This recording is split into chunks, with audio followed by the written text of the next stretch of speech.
President Kiir orders action on inflation and cash shortages as bank officials hold control battle.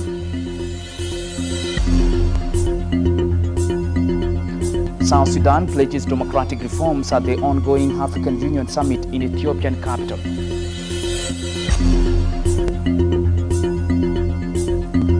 And government assesses the 20-megawatt Nasi2 solar power project ahead of June commissioning.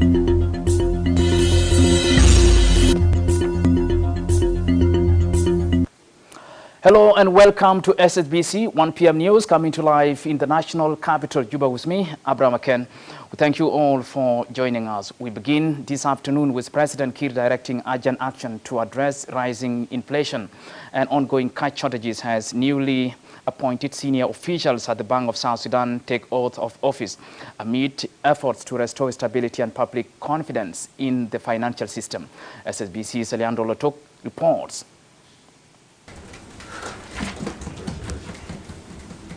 In a decisive move aimed at reshaping the country's economic direction, President Salva Kiir Mayardit has directed the new leadership of the Bank of South Sudan to tackle the nation's economic crisis head-on. Kiir was speaking while swearing in Tonga Kech Deng as first deputy governor for policy and banking, and Waitui Luanj Baboth as second deputy governor for administration and finance. In a related development, Peter Dawa Cole was also sworn in as Consul General in the Ministry of Justice and Constitutional Affairs. Why is there no cash circulation? Is it from the bank or is it from the people? If it is from the people, you must get these people red-handed and present them to the law. If not, then let the whole thing flow as it used to be. The governor of the Bank of South Sudan, Johnny Ohesa Damian, welcomed the new deputies, expressing confidence that their appointments would strengthen the bank's ability to respond to the crisis. I want to take this opportunity to thank you for giving me the opportunity to select the team I would be working with to tackle these economic challenges that our country is facing through. Both of them are not new to the bank, to the central bank.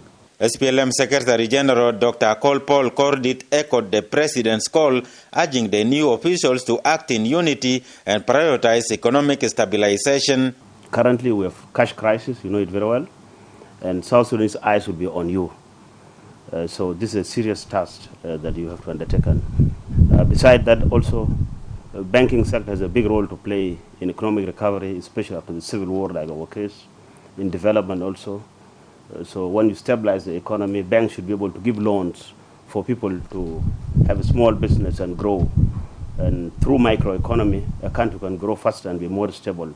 With inflation continuing to lower purchasing power and cash shortages disrupting daily transactions, attention now turns to the central bank's new leadership and whether their stewardship can steer South Sudan toward economic recovery. Leandro Lotok, SSBC News, Juba.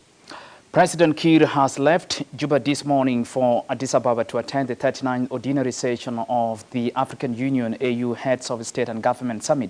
The high-level gathering, hosted at the AU headquarters in Ethiopian capital, is convened under the theme Assuring Sustainable Water Availability and Safe Sanitation System to achieve the goals of Agenda 2063. Leaders from across the continent are expected to deliberate on strategies to strengthen water security, improve sanitation infrastructure, and accelerate implementation of Africa's long-term development blueprint. Speaking prior to the president's departure, Chief Administrator in the Office of the President, Marik Nang Marik, says President Kiir will also participate in a meeting of the C5 plus countries. The session will be chaired by South African President Cyril Ramaphosa and will focus on the current security and political situation in South Sudan. The meeting of the C5 plus engagement is expected to review ongoing peace implementation efforts and discuss regional support mechanisms aimed at consolidating stability in the country.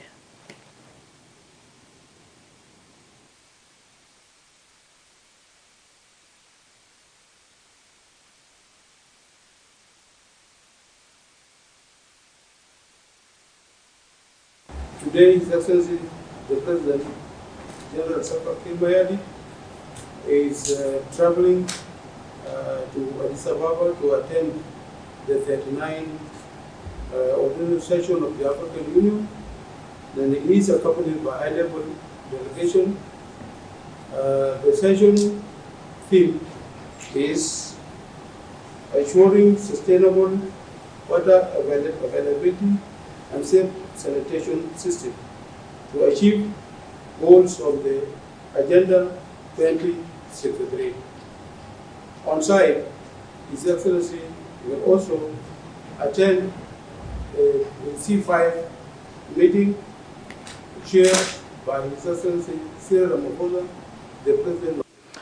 The Vice President for Gender, Youth and Humanitarian Cluster, Rebecca Nyandeng Dumabior, has reaffirmed government's unwavering commitment to strengthening the sports sector to drive youth empowerment. Nyandeng emphasizes the importance of inclusive sports participation and improve facilities to nurture and showcase young talents as she convenes with the South Sudan Baseball Association on international sports collaboration. As Adiang Hanei reports, Nyandeng, in her capacity as acting chairperson of the governance cluster, also convened with the European Union ambassador over electoral preparedness and inclusive national dialogue. It's a pleasure to meet you. Yes.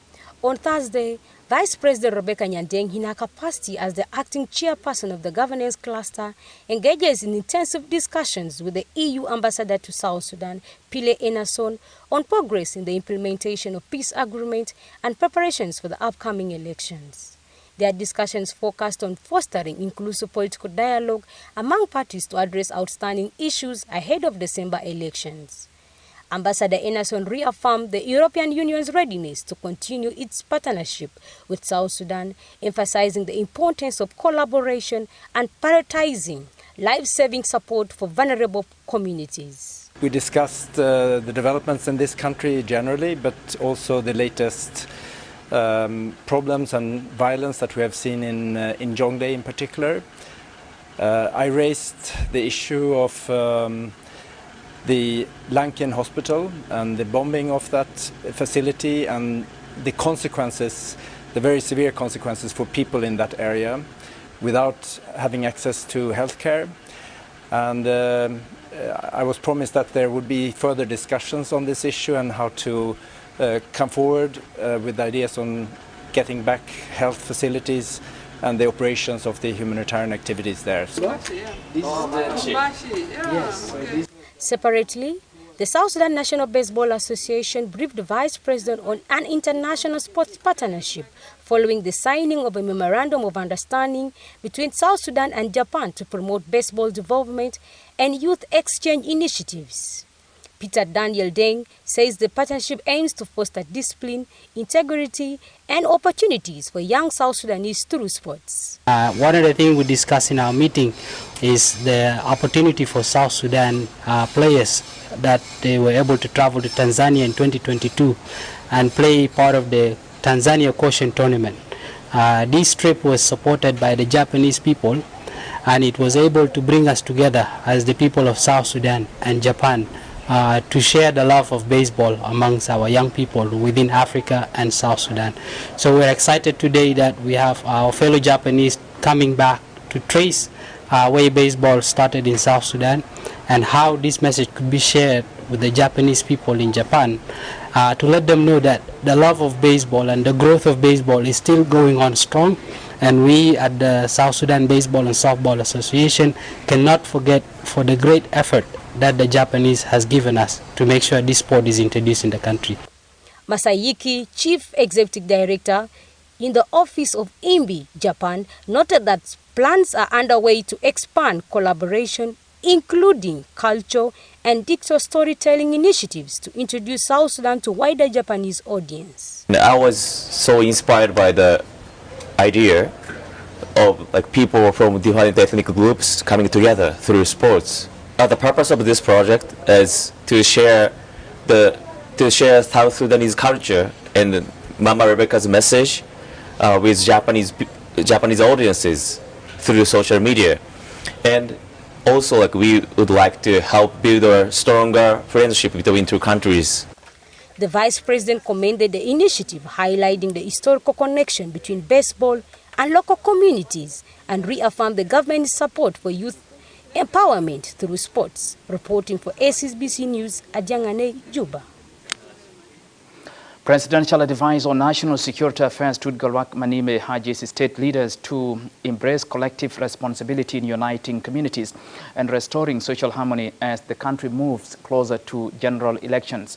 Manime made the remarks during a meeting with the newly appointed Deputy Governor of Western Barkazal State, Achom Edward, as part of political consultations ahead of his assumption of official duties in the capital, Wau.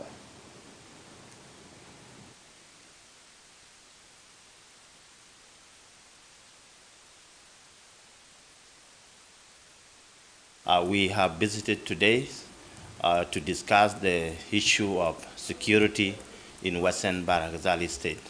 Because security is our top priority, we will ensure to stabilize the state, Western Barkazal, so that the development, the initiative of peace will prevail in the state.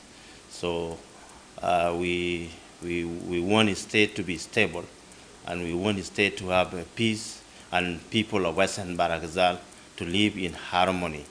So, because we are coming to make change in the states and strengthen the SPLM. The Minister of Information, Communication Technology and Postal Services, Ateng Wegateng, has reaffirmed South Sudan's commitment to advancing inclusive governance and democratic reforms. Ateng Weg made these remarks after attending the high-level ministerial panel on regional collaboration for democracy held in Addis Ababa, Ethiopia. Duku Wilson reports.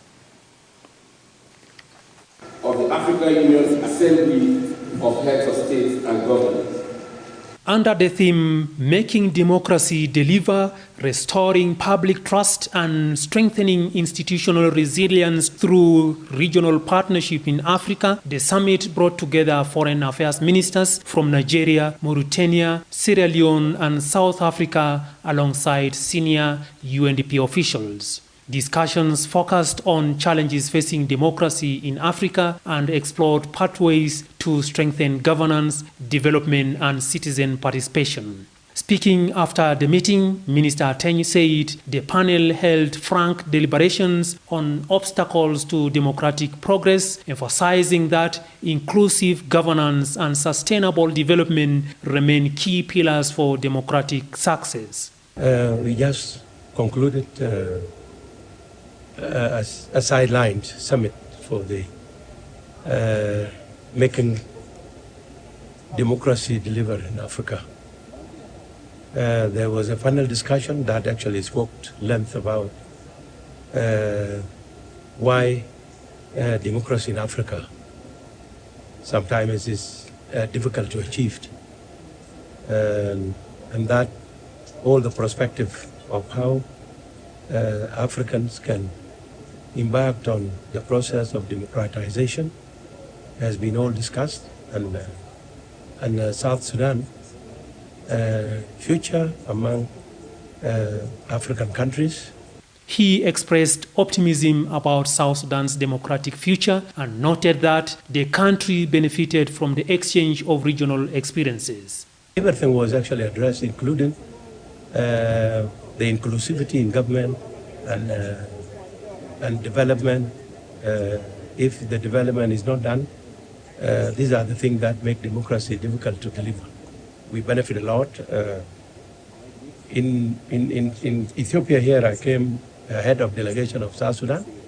That included Moiga Indro, Karakoto, the Commissioner of Access to Information. We are benefiting enough, and we will take this experience back to our country. The summit concluded with a shared commitment to deepen partnerships aimed at promoting accountable and inclusive democracy across Africa. For SSBC News, I am Duku Wilson reporting from Addis Ababa, Ethiopia. Interior Minister Leo Hayenya Leo has conducted a high-level inspection visit to the civil defense to personally assess the working conditions and operational capacity of the emergency response unit. Addressing the officers, the minister emphasized the gravity of their role in national stability and public safety. The visit also highlighted significant gaps in the department's readiness. Johnson Losuk, the Commissioner of Civil Defense, briefed the minister on several systemic challenges currently hindering their work. Most notably, the Commissioner pointed out a lack of basic requirements, including official uniforms for the force.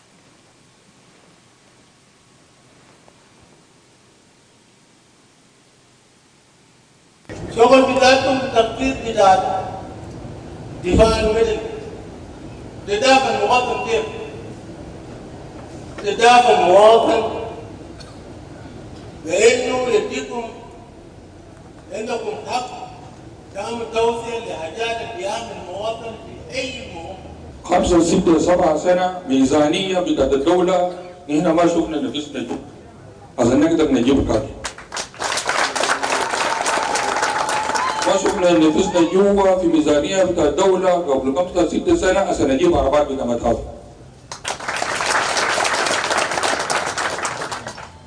هنا ما شفنا ميزانية بتاع الدولة 5 سنة 6 سنة هنا كان دفاع المدني جوا عشان نأسس مركز بتاع تدريب الدفاع.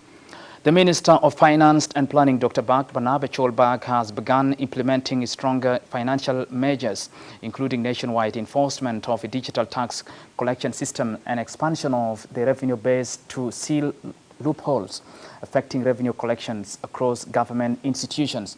Dr. Bak convened with the Commissioner General of the South Sudan Revenue Authority, William Anyuan Kwal, to review revenue collection performance. The officials emphasized the importance of increasing tax collection and strengthening revenue mobilization to address the country's prevailing economic challenges.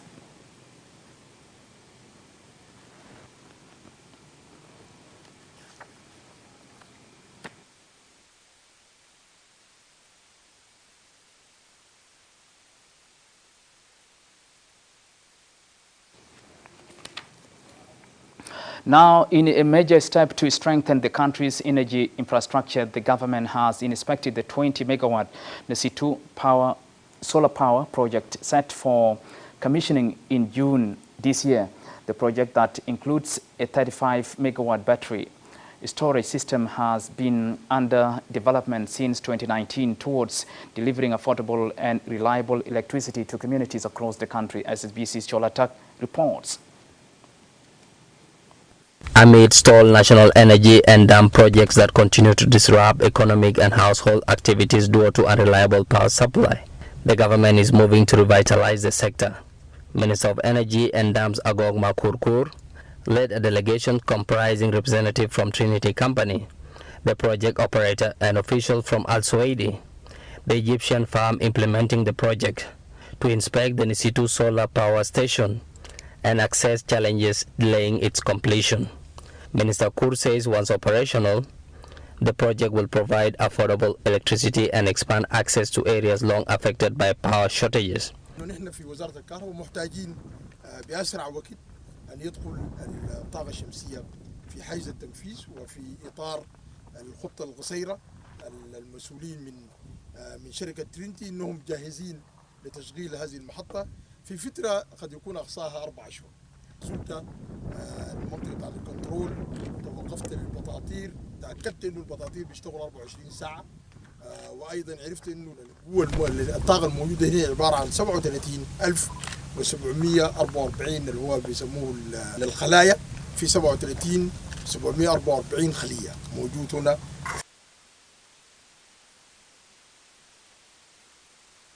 The 20-megawatt Nesitu solar project is a partnership between Trinity Company and Egypt Al Suwaidi. Once operational, it is expected to improve access to reliable and affordable electricity. The government is also considering expanding capacity to 100 megawatts to further strengthen the energy sector. Chol Attack, SSBC News. Egyptian business experts from Doles Company and Aboria Group Construction Company have held talks with the Minister of Trade and Industry, Tonkwal Manyangjuk, to express their interest in investment opportunities and capacity building in the business sector. Minister of Trade and Industry, Tonkwal Manyangjuk, expressed support for strengthening business cooperation between the two countries. Diplomat Kang Gatkot Kang from the South Sudan's embassy in Cairo accompanied the business delegation. Thank you very much. On behalf of the Minister of Trade and Industry and on behalf of my minister, we are very glad to receive today our visitors from Egypt, who are the ASHU company for investment. Is an apex body. Egypt is a very long friend of South Sudan. And we in South Sudan are very, very happy with our Egyptian friends for the support they've been rendering to South Sudan since the independence of this country and beyond. Most of our leaders today in South Sudan are graduates of Egypt.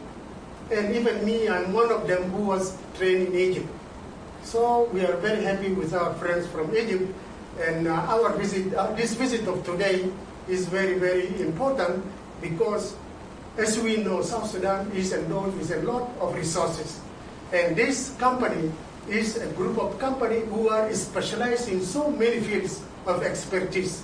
So I think with our engagement with this company, we shall be able to see in future, and in the near future, some light of the companies which are going to be implemented in South Sudan.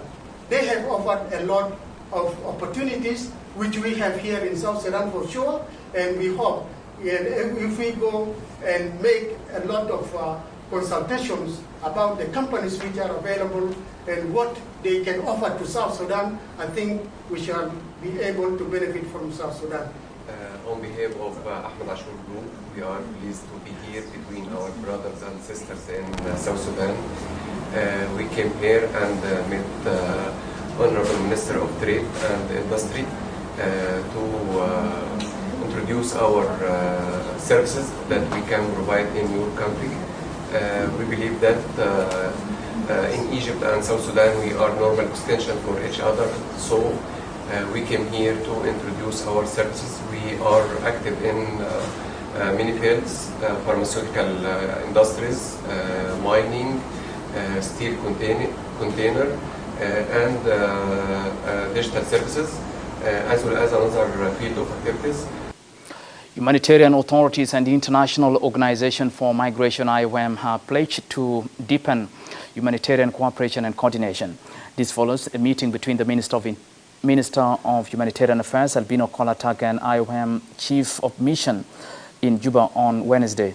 The ministry's Undersecretary William Koidao says the meeting expressed obstacles affecting the delivery of durable solutions for vulnerable communities, while the IOM Chief of Mission stresses the importance of maintaining collaboration in advancing sustainable solutions for displaced and vulnerable communities in the country.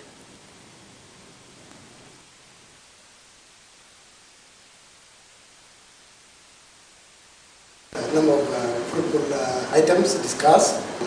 Among the items discussed are the challenges facing the implementations or the realizations of durable solutions in the country, and that the issues of returnees and IDPs, especially in Bintu and Malakal, were discussed because other partners, IM and the rest of the partners, support the government to ensure that the people settle back to their place of origin. The minister assured the head of mission that the government will continue to support where possible to make sure that issues of insecurity are addressed so that the project itself can be realized. I just come from a meeting with the Minister of Humanitarian Affairs and Disaster Management.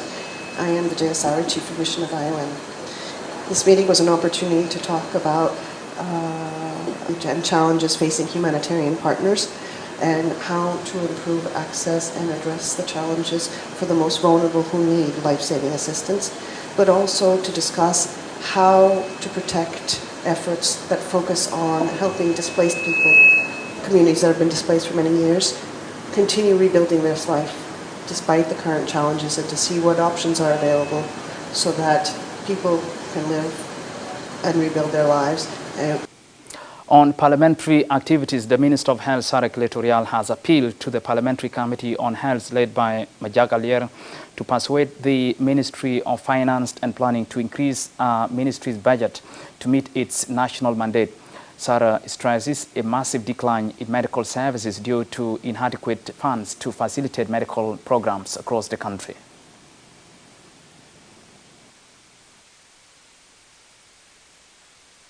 In the speech of the Honorable Minister of Finance, health and humanitarian sectors have really not been put in a priority, and they have been left to be dependent on the partners. But the partners themselves now, most of these partners have declined to support our health services. In this meeting, we are raising the issues of health seriously. So these were the main points of discussion, and I'm really grateful to the two committees from the two houses to try to see how we can raise the budget of the ministry, and then they will be working with their colleagues in the transitional National Legislative Assembly and the Council of States to see where they can support the health. And as I put it and reiterate, we have to look at health as a national. Still on parliamentary activities, the acting Minister of Labour, who is also the Minister of Public Service and Human Resource Development, Ezekiel Olgatkot, has briefed the Parliamentary Committee on Finance about the ministry's efforts aimed at fostering macroeconomic policy and enhancing youth empowerment.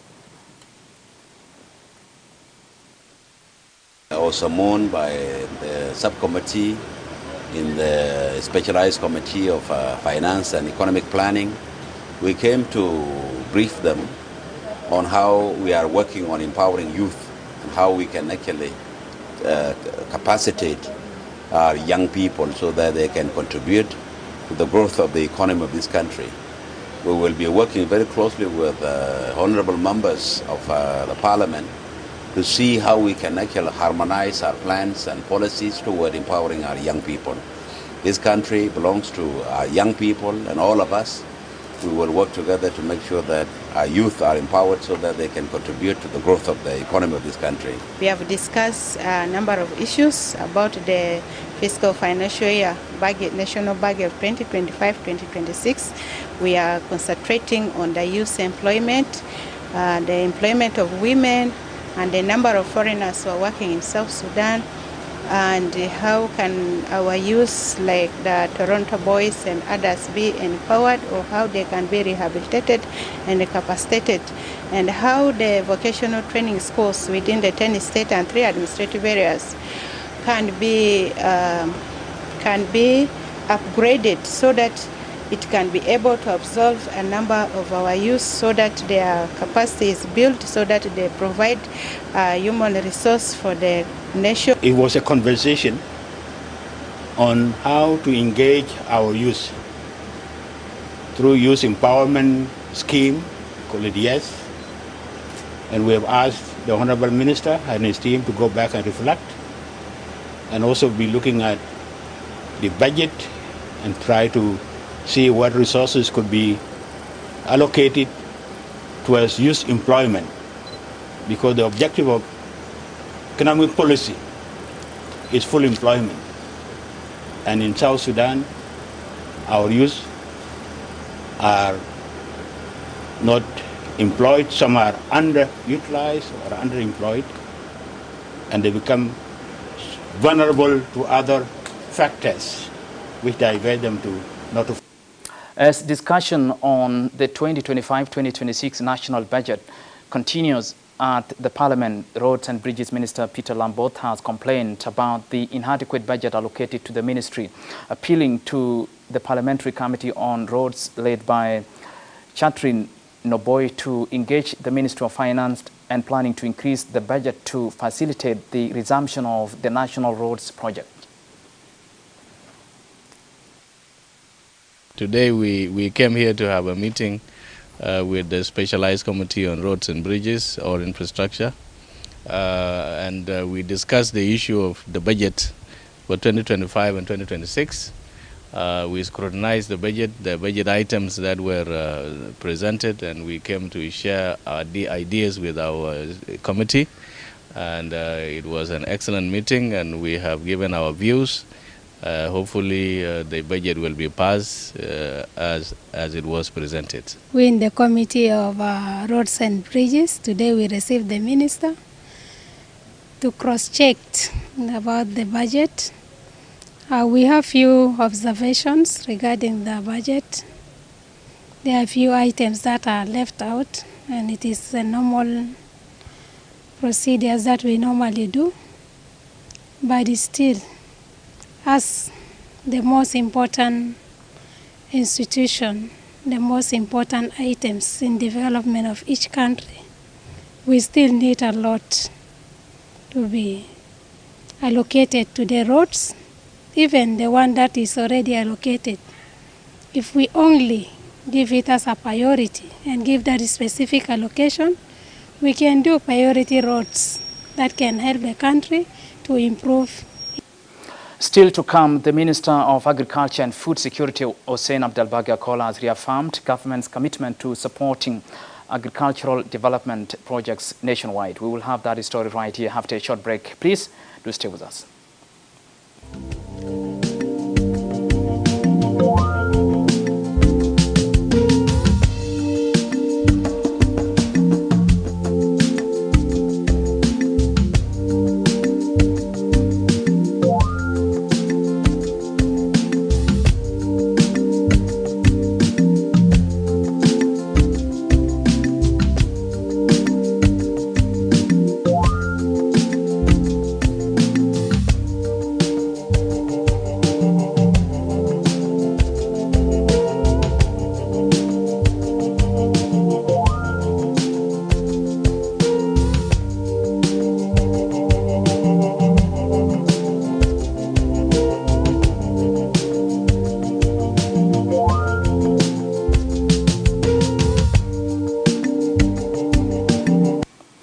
Welcome back from that short break, and in case you have just joined us, this is SSBC 1 p.m. news coming to life in the national capital, Juba, with me, Abraham Aken.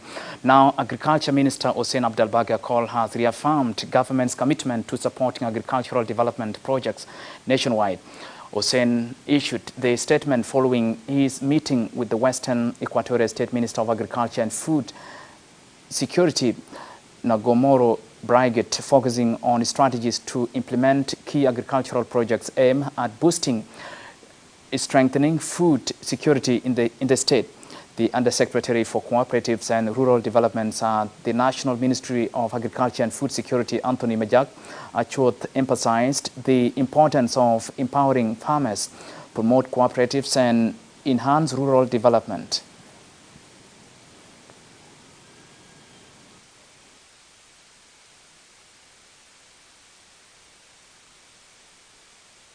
The aim of the meeting was to brief the ministry on the programs and the projects of the state.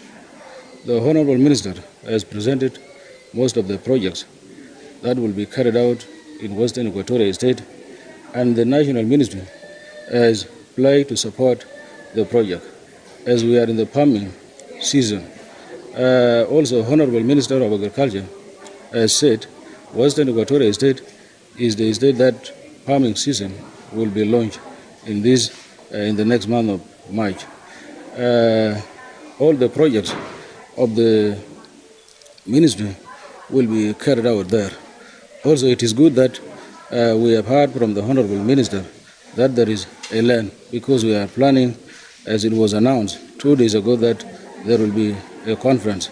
And one of the aims of the conference is to identify the places, especially the land from the state and administrative areas, that will be used and given to the potential investors. Western Equatoria has been honored that they will launch the program for the agriculture this year in Western Equatoria.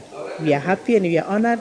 Please, the program is very welcome to Western Equatoria State, and I invite everyone to come and enjoy staying in Western Equatoria, a green land where you have all that we can expect to have. So I'm so thankful. I'm here to register only my sincere thanks to the Ministry of Agriculture and Food Security, especially to the Honorable Minister for his support and cooperation. And I would be here standing with my Honorable His Excellency the Governor, but he's a little bit... Away from that, the Minister of Youth and Sports, Mary Nawai Martin, has presented her ministry's projects and 2026 plans to the Council of States, a specialized committee for gender, youth and sports. During the meeting, Minister Nawai stressed the importance of funding the project despite the economic challenges. The committee's acting chairperson, Athian Kwat, says the meeting addressed the challenges facing the ministry to ensure effective implementation of youth empowerment. The committee are concerned about the small budget that we have for the Ministry of Youth and Sports. That's why they called us and asked whether we accept the budget to be like that or we need the increment. So we presented the programs, some of the priorities for the committee members to understand the programs that we need to carry. So that's why we are here and we discuss it fruitfully, and we need the increment of the budget so that we can achieve all what we have prioritized for this year.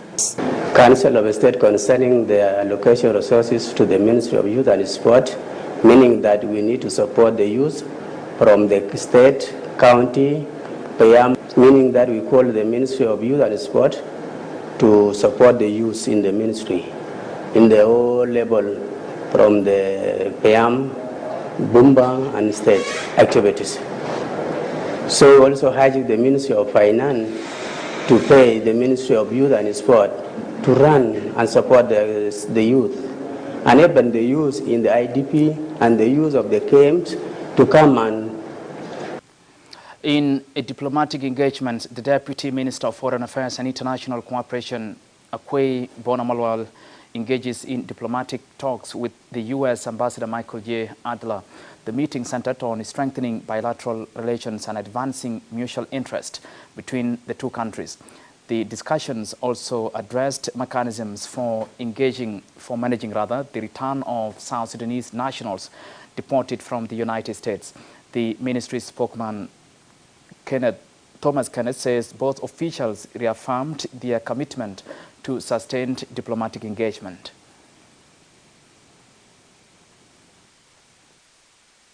The meeting was in a continuous spirit of engagement at highest level between the Republic of South Sudan and the U.S. to discuss some important issues of mutual interest between the two countries. The meeting also discussed ways of how to manage the deported people of South Sudan from the United States of America back to the... Ethiopian ambassador has visited the Ministry of Defense and Veteran Affairs over bilateral defense relations between Juba and Addis Ababa. Ministries Under Secretary Keitong Aleu received the diplomat, reaffirming the renewed joint efforts to strengthen peace and security along the common borders of the two countries. Today, I make a courtesy visit to the minister, and we discussed the bilateral relationship. That's a very historical and long-standing bilateral relationship. And we agreed to further deepen our cooperation in the areas of peace and security. On this regard, we have an agreement which has been signed in 2012, and we need to review that agreement and make it sure it fits today's demand of the two countries. And on this agreement, there are cited cooperation areas, mainly capacity building and other areas of cooperation. So we have agreed on all these areas to be further seen, and the relationship could be further deepened. The other is just we need a cooperation on the peace and stability of the whole of Africa and the entire Great Lake region. So in this area also the two ministries, the Ministry of Defense of South Sudan and Ethiopia, can work together. Very crucial meeting with the